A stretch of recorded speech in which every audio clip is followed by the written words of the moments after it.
Исәнмесез, туры эфирда яңалыклар тапшыруы студияда Лесен Ханова. Бүгінгі төп темалар хакында кыскача. Вирус һөҗүм итәргә әзерләнә. Табиблар январда кискен сулыш юллары авырулары көчәюне фаразлый. Әйбәт кеше табылды, куйды, без рәхмәтне әйтергә тиеш. Кешеләр рәхмәт әйтә, тик камыллаучылар тауны сүтүне таләп итә. 59-нчы комплекста шәһәрдәшләр үзләре ясаган корылма кемгә комачаулаган? Мин инде татар теленә олимпиадада 2нче тапкыр катнашам. Телне беләләрме? Чалда 1нче тапкыр укучылар арасында татар теленнән зур олимпиада үтте. 10 кышның нибары 2-се кышны исән чыга, аларга кеше ярдәме кирәк. Шәһәребездә танылган спортчы Данис Зариповның адашы яши, ул да хоккей остасы. Яшь Данис белән хәбәрчебез күреште. Чолыда Казан эшмәкәрен урлаучыларны тоткарладылар. Юл патруль хезмәте инспекторлары тула посты янында Toyota Camry машинасына туктарга куша. Тик йөртүче тыңларга теләми. Машинаны куа китәләр. Шоферның буйрыкны үтәмәве юкка гына булып чыкмый. 16 декабря 16 декабрьдә акча таләп итү максаты белән Казан арена тукталышыннан көч кулланып 56 яшьлек ир-атны урлыйлар. Аны машинада бикләп тоталар. Меня загрузили в машину и на квартиру. Все, больше меня не отпускали после вчерашнего дня. Гаепләнүчеләр 400 мең сум акча таләп итә. Алар Уфага таба юл тоткан була. Тик чаллы инспекторлар тарафыннан тоткарлана. Машина йөртүче һәм аның 3 пассажиры Комсомол полиция бүлегенә китерелде. Хәзер тикшерү эше бара. Табиблар кискен сулыш юллары авырулары көчәюне фаразлый. Вирус гадәттә январь-февраль айларында һөҗүм итүчән. Әлегә республика буенча эпидемия шиге 14%-тан түбәнрәк. Авырыргамы, әллә сәламәт калыргамы? Бу күбрәк кешенең үзеннән тора ди табиблар. Иң мөһиме гадәти кагыйдәләрне үтәргә кирәк. Бу хакта тулырак алдагы сюжетыбызда. Рәйсә Фәйзиханова 90-нчы дистәне ваклый. Аның сәламәт яшәү үз рецепты бар. Надо заниматься спортом. Спорт физкультура белән шөгыльләнергә кирәк, һәркемгә игелек теләргә. Барсы белән дә уртак тел табарга тырыштым. Ешрак аралашып, кунаклар чакырып яшәргә кирәк. Оптимистлар сирәгрәк авырый, моның белән табиблар да килешә. Тик шулай да грипп һәм башка йогышлы авырулардан сак булу кирәклеге турында кисәтәләр. Дөрес, алар ноябрьдән бирле акрынлап арта. Тик бу әлегә сезонлы күренеш. Ул дымлы һәм җылы һава торышына бәйле. Самая оптимальная температура воздуха. Иң яхшы температура 7-10 градус салкын. Бу температурада вирус үлә һәм кешеләр сирәк авырый. Шулай да эпидемия чигенә кадәр әле ерак. Иң мөһиме авырудан саклану өчен саф һавада йөрергә һәм яхшы тукланырга кирәк. Кулларны юу мәҗбүри. Цитрусовые в первую очередь, отвар шиповника, клюква, квашеной капусты. Всегда ем чеснок, лук, стараюсь гулять на улице. Я сделала прививку от гриппа. Недавно. Поэтому не болею пока. Кискен сулыш юллары авыруларыннан иң күбе өлкән яшьтәге кешеләр һәм балалар интегә. Беренче билгеләре тамак авырта, буыннар сызлый, бераз температура күтәрелә. Ни в коем случае. Бу очракта табибка күренергә барырга ярамый, аны өйгә чакыртырга кирәк. Балалар мәктәп бакчага да барырга тиеш түгел. Хәтта сәламәт кешеләргә дә авырулар көчәгән вакытта кеше күп җыела торган урыннарга барудан качарга кирәк. Ә инде бу мөмкин түгел икән, бер тапкыр кулланыла торган маска киюең хәерле. Лесен Ханова, Алсу Әхмәтҗанова, яңалыклар. Тауны сүтәргәме, калдырыргамы? 59-12 йорты янында шәһәрдәш үз акчасына балалар өчен тау ясап куйган. Тик бу коммуналчыларга ошамаган, алар корылманы сүтәргә куша. Тик комплекста яшәүчеләр әйтүенчә, тау бүгенге көндә бала чагага уйнау өчен бердән-бер мөмкинлек. Бәхәс ничек хәл ителер, хәбәрчебез белеште. Мазариннар гаиләсендә 2 бала, өлкән кызлары мәктәп укучысы. Кичкенәсе тиздән балалар бакчасына йөри башлаячак. Ата-аналар балаларына урамда уйнар урын юк дип борчыла. 59-12 йорты ишек алды мәйданчыгындагы корылмалар күптән искергән. Хәтта тауда әле күптән түгел генә барлыкка килгән. Минем муж белән балалар белән урамда йөрдек инде, гулять иттек. И бернәрсә юк безнең монда, бер горка да юк. Менә шуның идея килде инде, чтобы ясарга хотя бы бер әйбәт горка монда. Әйткән сүз аткан ук. Ял көннәренең берсендә берничә сәгать эчендә Мазариннарның тәрәзә каршында менә шундый тау калкып чыга. Эшкә күршеләр дә кушыла. Хәзер мәйданчыктагы тауда чыршу килеп көн саен балалар уйный. Бик яхшы.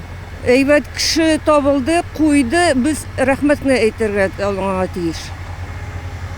Вот. Бик зур рәхмәт. Шулай да балалар һәм ата-аналарның сөенече озакка бармаска мөмкин. Коммуналчылар тау дөрес ясалмаган дигән фикердә. Чөнки аны урнаштыру өчен архитектор рөхсәте дә, куркынычсызлык буенча сыйфат сертификаты да алмаганнар.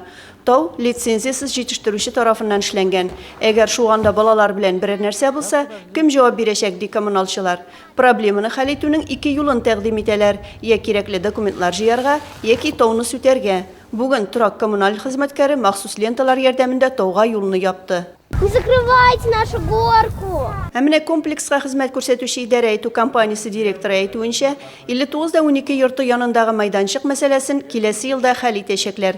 Дөрес, аның өчен иң элек 200 мең сум акча табарга кирәк. Безнең депутат Зарипов Ильнар Рафак улы шуңа обращение ясадык. Аннан соң инде спонсорларга шулай ук обращение ясыйбыз. Әгәр дә инде менә шушы акча мәсьәләсе хәл ителсә, без аны үзебезнең кичебездән куеп, аны эксплуатациягә тапшырабыз. Бу инде 16 елның сезонында, җәйләрендә каралыр дип уйлыйм. Идарә компаниясе яңа майданчыкка акча эзли. Балалар яңа ясалган тауда шуны дәвам итә. Мазериннар аны сүтәргә җыенмый. Бүген кич белән аңа су сибеп, тауны тагын да шомартачаклар. Илсия Валиуллина, Гүзәл Хәбибуллина, яңалыклар. Шәһәрдә алыслы агачлар белән сәүдә башланды. Базар һәм сәүдә үзәкләре янында төрле озынлыктагы чыршы һәм наратларны сатып алырга мөмкин. Бәяләре дә төрле. Тик яңа ел бизәген сатучыларның иң беренче чиратта рөхсәт кәгазе булырга тиеш. Югыйсә сәүдә закон бузу булып санала. Хокук саклаучылар белән рейдта хәбәрчебез булып кайтты. Эшмәкәрләр ылыслы агачларны сатуы алдан ук әзерләнде, аларның бәяләре төрле, һәркем күңеленә ошаганын сайлый ала. Илнар Илхамов елда яңа ел алдыннан чыршылар сатып акча эшли, ылыслы агачларны Башкортстаннан кайтарта. С 15 числа как вышли, так сразу начали уже брать. Чыршыларны 15 декабрьдә сатуга чыктык, шунда ук ала да башладылар. Шәһәрдәшләрнең хәзер үк кәефләре бәйрәмчә. Гадәттә метр ярым, 2 метрларны алалар. Наратларны карау җиңелрәк инде. Ком салынган чиләккә дә утыртып куярга мөмкин. Чыршы озак саклансын өчен җылымса суга аспирин яки шикәр комы салырга кирәк. Яңа ел чыршыларын сатуга рөхсәт 31 декабрьгә кадәр генә гамәлдә. 1 гыйнварда сатылмыйча калган агач куакларны бушлай таратачаклар. Башкарма комитет белгечләре сатуда кагыйдә бузулар булмасын өчен һәрдаим тикшереп тора. Продажа хвойных деревьев. Автозавод районы буенча ылыслы агачлар 23 ноктада сатыла. Рөхсәт кәгазьләре 15 декабрьдән бирелде. Алар кагыйдәләрне үтәргә тиеш. Тротуарларда кешеләргә комачауламаулары шарт. Тиешсез урыннарда сатучыларга карата чаралар күреләчәк. Хокук сакчылары ылыслы агачларны сатуга рөхсәт документларын даими тикшереп торачак. Гүзәл Шихапова, Римма Алексеева, яңалыклар. Мин татар теленә олимпиадада 2нче тапкыр катнашам. Телне беләләрме? Чалда беренче тапкыр укучылар арасында татар теленнән зур олимпиада үтте. 10 кышның нибары 2-се кышны исән чыга, аларга кеше ярдәме кирәк. Шәһәребездә танылган спортчы Данис Зариповның адашы яши, ул да хоккей остасы. Яш Данис белән хәбәрчебез күреште. Мы заставим ваши деньги работать. Таджил Инвест 34 87 11. С 17 по 21 декабря выставка-ярмарка «Здоровье нации». Уникальный шанс проверить свое сердце бесплатно и приобрести товары для здоровья. Экспокама, Московский проспект, 140Б. Легендарный бренд Пьер Карден. Теперь и в Челнах. Только в салоне «Джентльмен». И только для мужчин. «Джентльмен». Сюмбике 1405. Цены наши не укусят даже. Довезем куда ты только скажешь. Служба заказа такси «Микс» 922-222. Встречайте Новый год с магазином «Светофор». Тушка цыпленка чемзинка 69 рублей. Горошек зеленый 19 рублей. Свинина на кости 168 рублей. Сладкие подарки от 99 рублей. Зеленый свет низким ценам. Нарядная, новогодняя, карнавальная коллекция для мальчиков и девочек. Магазин Лира 3007.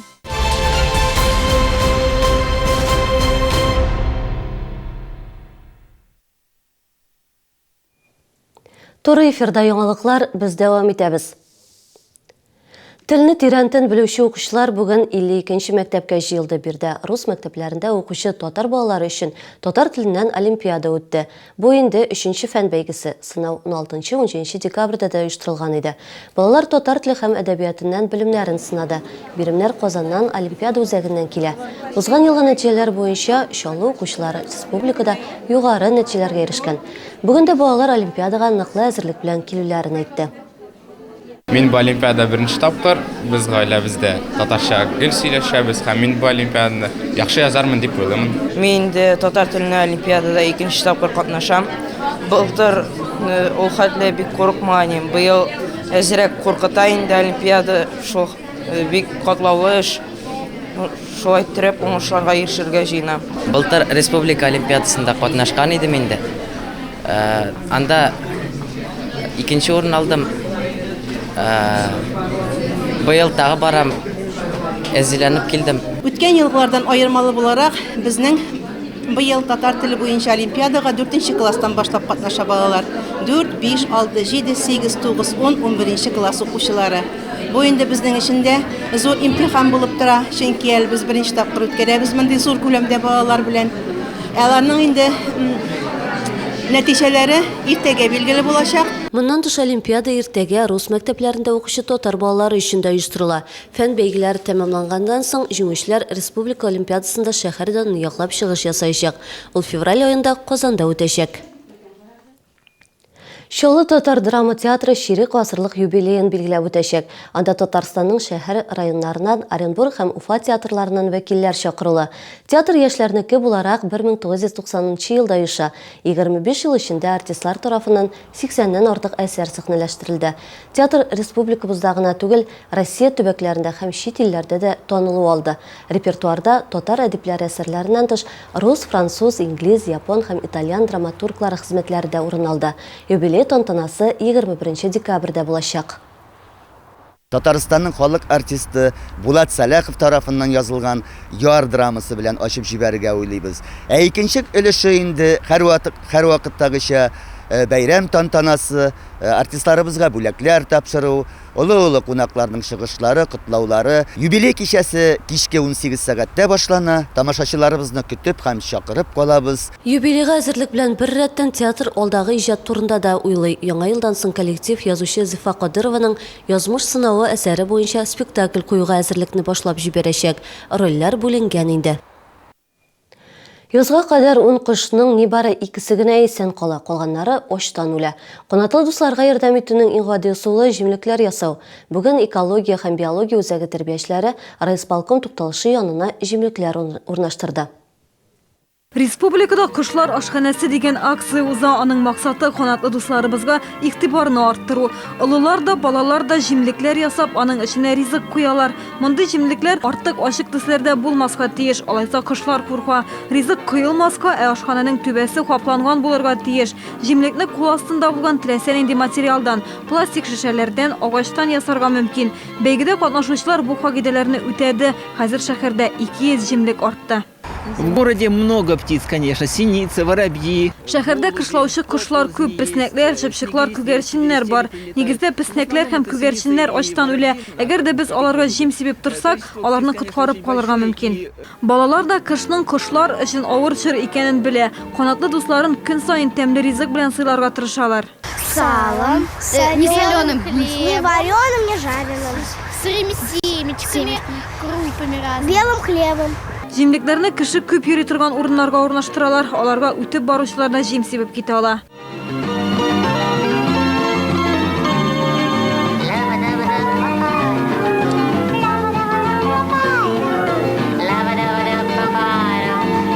Гүзәл Шихапова, Ксения Антонова, яңалыклар. Иске газета һәм пластик җилемнән экспонатлар экология музеенда үзенчәлекле күргәзмә ачылды. Анда мәктәп укучылары һәм студентлар катнаша. Ташландык әйберләргә ничек җан өрергә була? Бу хакта тулырак хәбәрчебез белеште. Иске резинадан палас, кәгазь һәм газеталардан ясалган кәрҗиннәр, пластиктан уенчыклар. Аларга икенче гомер биргәннәр. Табигать белән гармонияда күргәзмәсе шәһәрдә һәм республикада узучы бик күп бәйге фестивальләргә өстәмә булып тора. Күргәзмәдә һөнәр осталары, художниклар үзләренең эшләрен күрсәттеләр. Бу матур әйберләрне табигый һәм калдык материалдан ясаганнар. Бу күргәзмә матурлыкны аңлата, табигатьнең төрлелеген күрсәтә һәм дә табигатькә сакчыл караш тәрбияли. Менә инде 10 ел дәвамында кәгазьгә икенче тормыш бәйгесендә катнашучылар артканнан-арта бара. Меңләгән укучы агачларын саклап калу өчен макулатура җыя. И за эти 10 лет школьники собрали. Соңгы 10 ел эчендә укучылар 20 мең тонна макулатура җыйды. Моны агачка әйләндерсәк 2000 тонна агач булыр иде. Бер агачны үстерү өчен 15-30 ел кирәк. Шушы 10 ел эчендә укучылар белән без 2000 агачның гомерен саклап калдык. Табигатьне саклау турында мәктәп укучылары да сөйләде. Балалар төрле темага үзләре язган проектларын яклады. Менә шундыйларның берсе. Биредә икенчел шималны эшкәртеп табу юллары күрсәтелгән. Авторы 9-нчы сыйныф укучысы. Он направлен на то, чтобы привлечь именно юных граждан. Ул яшьләрне кечкенәдән үк шәһәрдәге экологияны саклауга өйрәтүгә юнәлтелгән. Еш кына шәһәрдәге чүплекләрнең күплеген күрәбез. Мәсәлән, яр буе паркында һәм пляжда. Күп кенә проектлар кәгазьдә генә калмыйча тормышка ашарга тиеш. Оештыручылар әйтүенчә, мондай очрашулар балаларда табигатькә сакчыл караш тәрбияли. Илсия Валиуллина, Ксения Антонова, яңалыклар. Яңа ел алдыннан хыяллар үтәлә. Бу юлы теләкләр чынга аша хәйрия акциясе кысаларында Кыш бабай шәһәрдәшебез Лилия Галимуллина янында булды. Шаллы икмәге компаниялар группасы үзенчәлекле балаларны яңа ел белән котлауын дәвам итә. Лилия Галимуллина ел дәвамында үзен яхшы тоткан мәктәптә дә, өйдә дә аны мактап кына торганнар. Бу Кыш бабай килсен өчен төп шарт. Я учусь на 4-ке. Я рассказываю стихи. Я пишу математику и русский.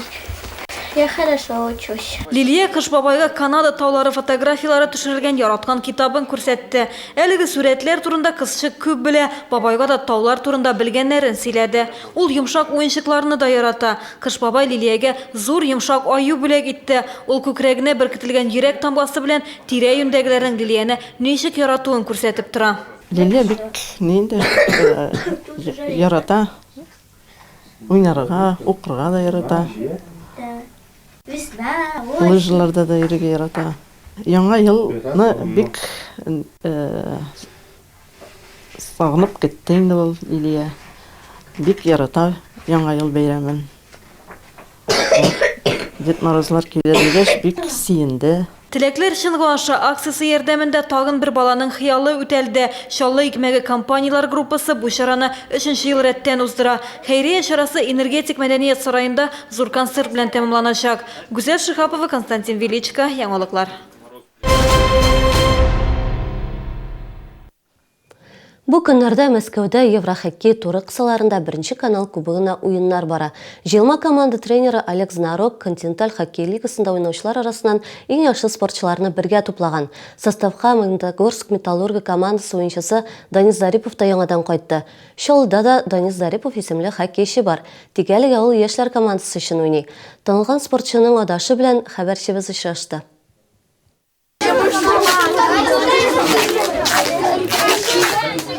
Балалар хоккей командасының шешіну бүлмәсендә мондай тавышлар гадәти күренеш. Егетләргә сөйләшер өчен сүз бар. Бүген алар хоккейчы Данис Зарипов турында фикер алыша. Ул озак еллар Акбарс командасы һәм Россиянең җыелма командасы өчен уйнаган Данис Зариповның адашы. Данис, что, пошли играть? Даниска әти-әниләре чыннан да хоккейчы хөрмәтенә шулай дип исем куша. 11 яшьлек Данис элек һөҗүмче була, хәзер яклаучы функцияларын үти. Аның эше бик катлаулы, Данис моны яхшы аңлый, шуңа да бөтен көчен куеп уйный. Я стремлюсь стать таким же знаменитым, хорошо играть за сборную Россию. Яшьтәшләре Данис белән синең урының Мәскәүдә, син 1нче канал кубогы өчен уйнарга тиеш дип шаяртырга ярата. Гомумән хоккей командасындагы егетләр шул ук вакытта ялкауланып талалар. В силу возраста они все немного когда-то ленятся. Аларның яшьләре шундый, кай вакыт ялкауланалар, кирәк булса эшлиләр. Данис тырыш, аңлап эш итә. Мин биргән киңәшләргә киңәш салырга тырыша, үзенең фамилиясына тап төшерәсе килми. 1нче каналда эшләүче безнең коллегалар ярдәмендә олы Данис Зарипов та үзенең адашы барлыгын белә. Тезке огромный привет, и, конечно же, хотелось пожелать ему всего самого хорошего, больше тренироваться, больше идти к победе и верить в себя. Birinchi kanal kuboguna kelganda Rossiya birinchi matchda shvedlarga qarshi kurashdi. O'yin natijalarga erishib bo'lmadi. Bizning komanda 1-4 hisobi bilan jengildi. Kelasi o'yin ertaga kunduzgi 2da finlar bilan o'zashak. Bizning komanda uchun o'yin o'tasi Legendalar parkindagina tugul, ilning barliq tubaklarida jeng o'tilab turashaklar. Россия, вперед! Мы с тобой! Ура! Güzel Şıkapova, Konstantin Vilichka, Yangiliklar. Temani davom etamiz. Shahardashlarimiz xalqaro oltin uchqun deb ismlangan taekvondo yarışlarında qatnashdi. U Qozonda o'tdi. Unda Belorussiya, Qozog'iston, Ukraina ham Rossiya sportchilari kelgan edi. 3 shahardashimiz beygining jumuishlari bo'ldi. Amir Nizamov birinchi, Rozila G'aniyeva kumush, Marcel Ivanov bronza oldi. Ular 9-chi, 34-chi, 82-chi maktablarda o'qiy. Kampus sport maktabida birga shug'ullanalar. Там были Көндәшләр миннән бер башка озын һәм 2 яшькә зур иде. Миңа Тольятти спортчысы туры килде. Ул гел бер аяк белән генә эшләде һәм мин аны җиңүгә ирештем. Веселся, у меня был перевес. Минем гәүдә авырлыгым артык иде. 2 килоны киметтем. Стадион буйлап йөгереп йөрдем. Барыбер төшерә алмадым. Кичтән дә иртән дә ашамаган идем. Иртән көрәш алдыннан үлчәндем. Әле минем 200 грамм запаста бар иде. Димәк авырлык кимемәгән. Көрәш авыр булды. Bir güne yarışta xatalar üstünde işten başka o'tmay. Her kurash, her beygini trenerlar videokameraga tushirib bora. So'ngdan yolg'ishlarini ham o'ng'ayoqlarini jindiklab öğreneler. Также отсматриваем поединки соперников. Шулай көндәшләрне дә күзәтәбез. Әмирнең финалдагы көндәше Тольяттидан иде. Без инекәш белән карап тордык та аның бер аяк белән генә эшләвенә игътибар иттек. Һәм Әмиргә тиешле күрсәтмәләрне бирдек тә финалда артык проблемалар булмады. Иртәгә Чаллыда Каз ярминкәләре башлана. Ул гадәттәгечә Азатлык мәйданында оештырыла. Сәүдәгәрләр 17 районнан киләчәк. Сәүдә иртәнге 8-дән көндезге 3-кә кадәр дәвам итә. Яңа ел табынына казлар алып калырга теләүче шәһәрдәшләребез мөмкинлекне кулдан ычкындырмагыз. Бу сезгә җиткерәсез соңгы хәбәребез иде. Чаллы яңалыкларын tvchilny.ru сайтында һәм ВКонтакте шелтәрендә рәсми төркебездә дә карый аласыз. Безнең белән бергә булыгыз. Мин Лейсан Ханова сезнең белән саулашам. Ялларыгыз файдалы һәм имин үтсен.